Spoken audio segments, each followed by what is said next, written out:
Welcome students, judicial dream YouTube channel में आपका स्वागत है। आज 4 जुलाई 2025 है और हम आज के इम्पॉर्टेंट करंट अफेयर्स का एक क्विक रिवीजन करेंगे। ये डिस्कशन यूपीएससी और लॉ स्टूडेंट्स के लिए काफ़ी रेलेवेंट है।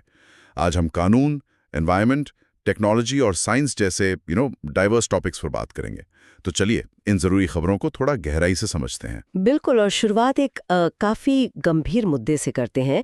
भारत में कस्टोडियल टॉर्चर हिरासत में जो यातना दी जाती है। National human rights commission NHRC की हालिया रिपोर्ट आई है और उसमें कुछ चौंकाने वाले आंकड़े हैं। हाँ, मैंने देखा।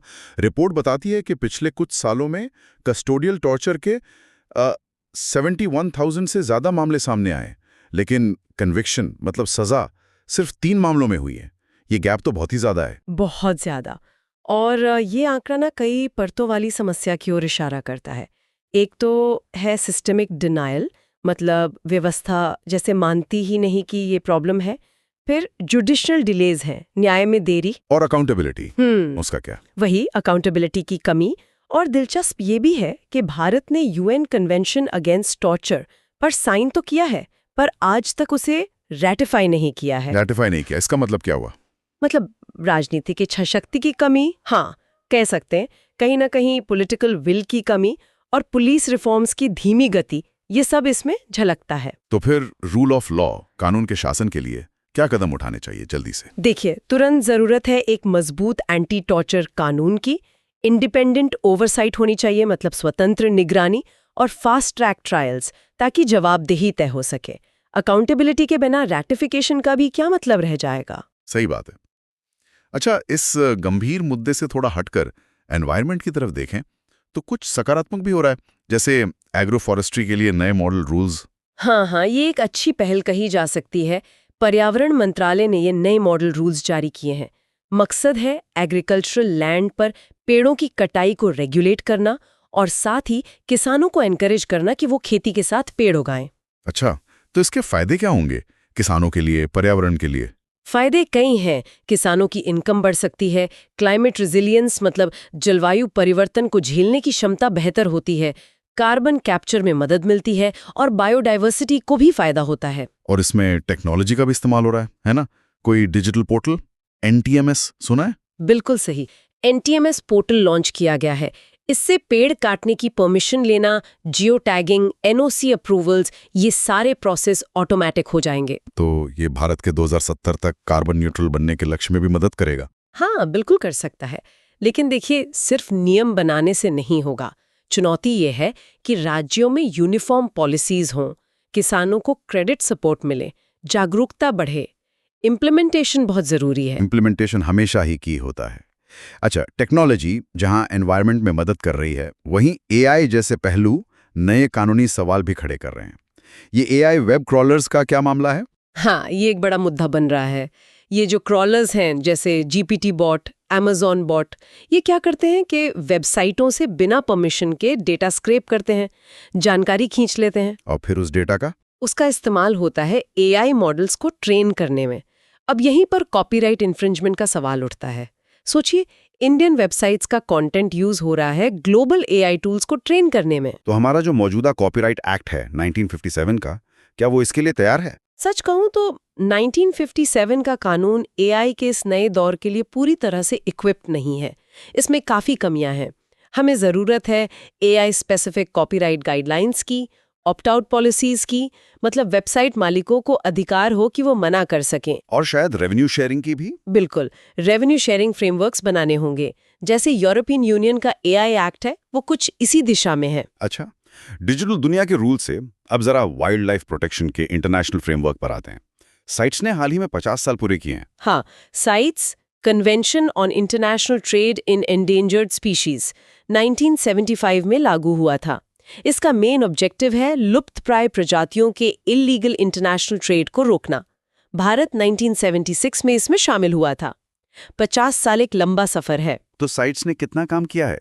क्या ये सफल रहा है? देखिए, काफी कुछ अचीव किया है, लेकिन चैलेंजेस अभी भी बहुत बड़े हैं, खासकर इन्फोर्समेंट में, नियमों को लागू करवाने में। और भारत ने इसे अपने कानूनों में कैसे शामिल किया है? भारत ने वाइल्ड लाइफ प्रोटेक्शन एक्ट 2022 में संशोधन करके साइटीज के नियमों को अपने घरेलू कानून का हिस्सा बनाया है।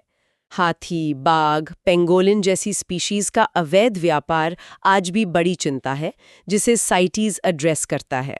ग्लोबल एफर्ट्स तो ठीक हैं, लेकिन जमीनी स्तर पर क्लाइमेट चेंज का असर कितना गहरा है, इसका एक उदाहरण तमिलनाडु से है।